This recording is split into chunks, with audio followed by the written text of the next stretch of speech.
Welcome to the deep dive. We take compelling source material, strip it down, and give you the core knowledge.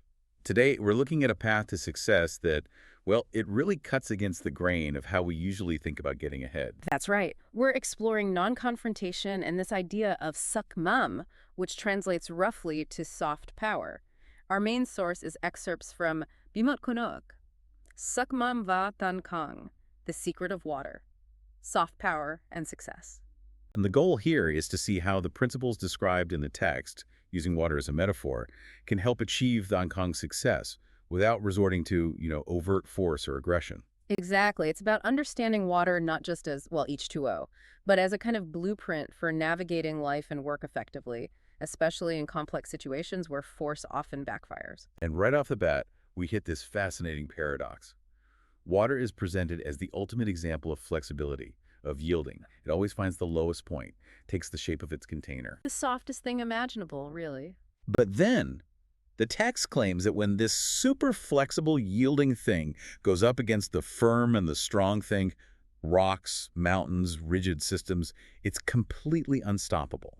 Utterly irresistible. And that contradiction, that yielding equals power, that's really the heart of this whole philosophy we need to unpack. Okay, so let's start there with the philosophy of yielding strength. You mentioned it traces back to ancient thought. Yes, the core insight is often attributed to Lao Tzu. There's this key quote: "Nothing in the world is more flexible and yielding than water. Yet when it attacks the firm and the strong, nothing can withstand it." Let's break that down. First part, nothing more flexible and yielding in water. What does that actually imply? Beyond the obvious physical properties, how does being flexible translate to, say, security or advantage in life? Well, think about what happens when something is rigid. It has fixed breaking points. A strong, sudden force hits it in the wrong place and it shatters. Like a rigid career plan hitting an unexpected recession, maybe? Precisely. Or a company strategy that can't adapt to a market shift. Flexibility, like water, means you don't have a fixed form to defend. When pressure comes, you adjust, you flow around it, you change shape. So you're saying the security comes from not having a vulnerable structure. By constantly adapting, you avoid presenting a target. Exactly. You conserve energy because you're not constantly resisting change, you're moving with the change. It makes you inherently more resilient because you bend instead of break. You can't be easily broken if you don't hold a fixed shape. Okay, that makes sense for resilience, for survival even. But then there's the second part. Yet when it attacks the firm and the strong, nothing can withstand it. This sounds much more active, almost aggressive. How does something yielding attack? This is crucial. The attack isn't about a head-on collision. Water doesn't try to be harder than the rock it erodes. Its power comes from persistence and volume, from ubiquity. Persistence, meaning it just keeps going. Yes, relentlessly. Think of a dripping tap wearing away stone, or a river carving a canyon. It's not about the force of a single drop, but the constant, unending application of that small force over immense periods. And volume. Volume, or maybe pervasiveness is a better word. Water seeps into every crack, finds every weakness. It doesn't need to overpower the whole structure at once. It undermines it gradually, from within, exploring all possible angles. So translating that, Yeah. it's suggesting that this patient, persistent, adaptive approach is actually the most effective way to overcome significant obstacles. More effective than direct confrontation, doi dao frikten. That's precisely the argument in the source. It presents this yielding strength not just as an option, but potentially the best path to success when facing entrenched, firm, and strong challenges, whether that's a difficult boss, a rigid system, or a personal hardship. It's a radical idea in a world that often rewards the loudest voice or the most aggressive move, which leads us nicely into defining this soft power suckment more clearly.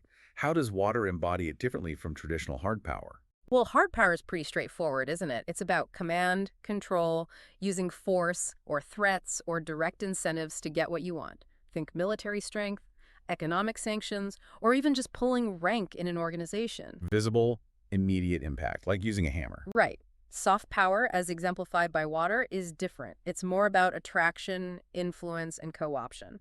Water doesn't force its way. It finds the natural path. It makes itself essential. It shapes the environment subtly over time. So it's less about imposition and more about integration, Hmm. becoming part of the system you want to influence. Exactly. It works through subtlety, adaptability, and crucially, patience.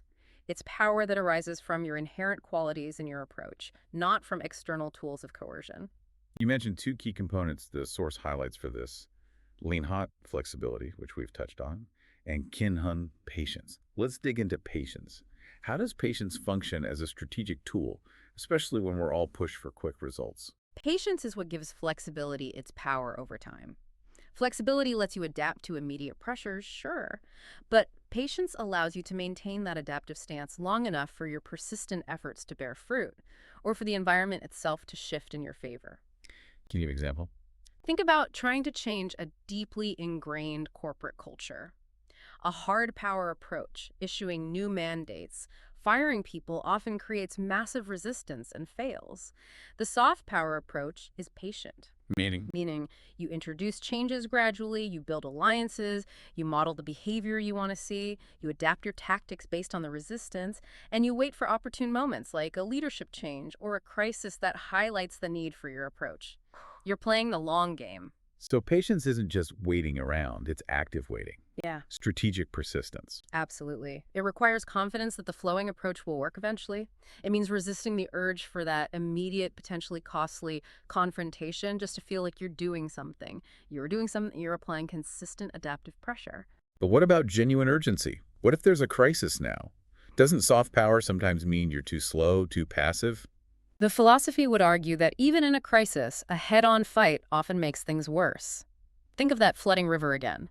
Trying to build a single massive dam instantly, hard power, might be impossible or might fail catastrophically. Well, A water-inspired approach might involve immediate flexible actions like creating temporary diversion channels, reinforcing existing weaker points, and adapting downstream, absorbing the initial shock while working on the longer-term, more sustainable solutions like better land management or distributed smaller controls.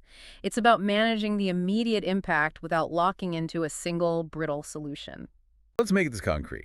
Imagine you're facing a really obstructive company policy.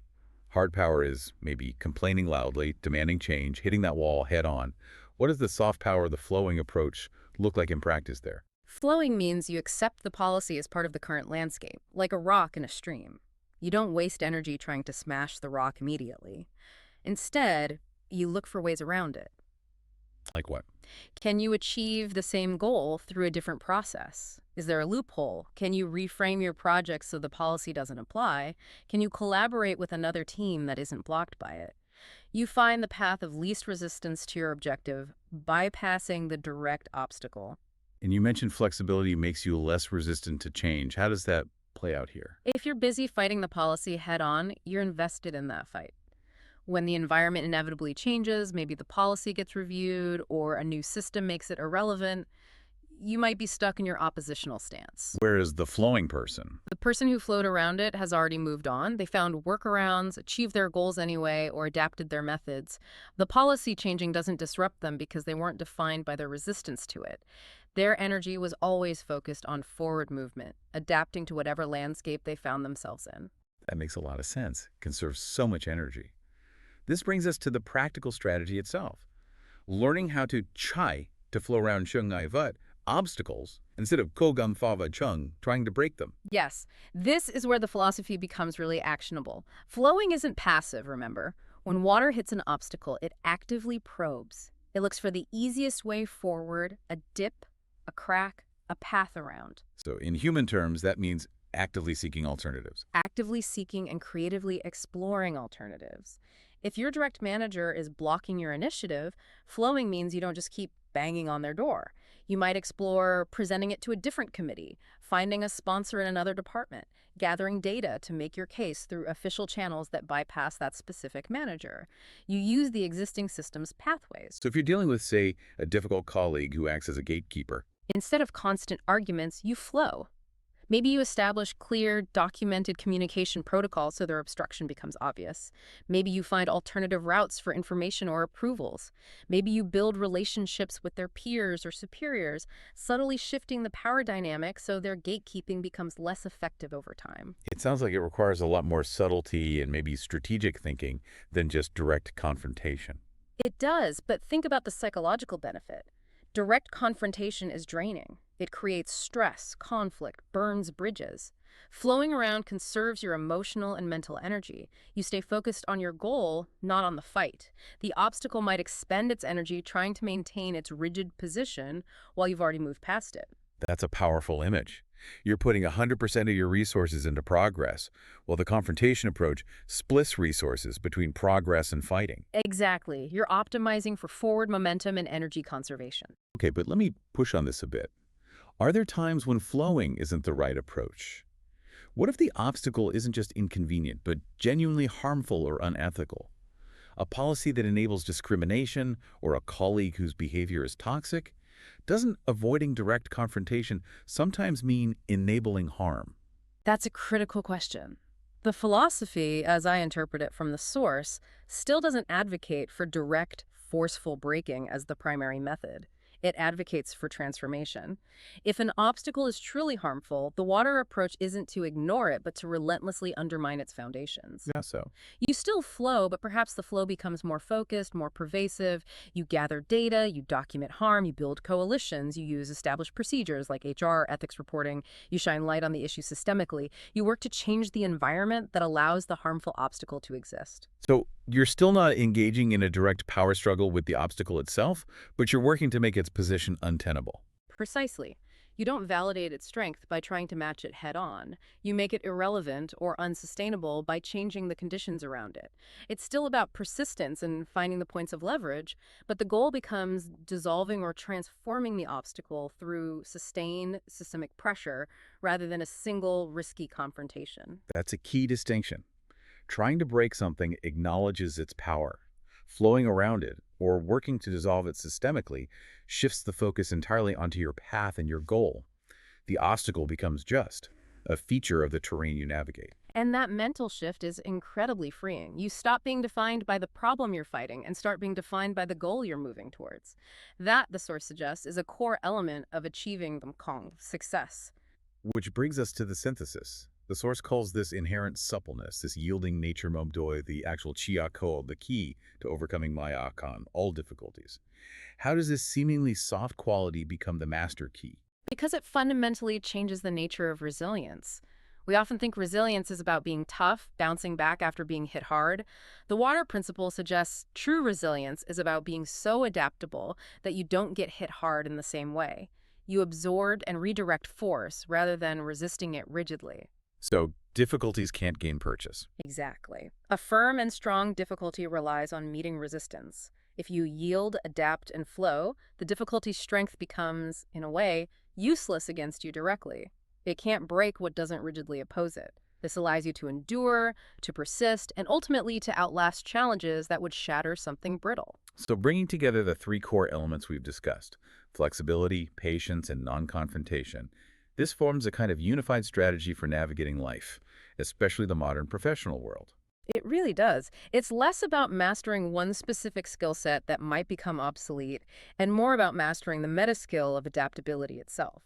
If you can flow like water, you can navigate market shifts, technological disruptions, organizational politics, whatever the environment throws at you.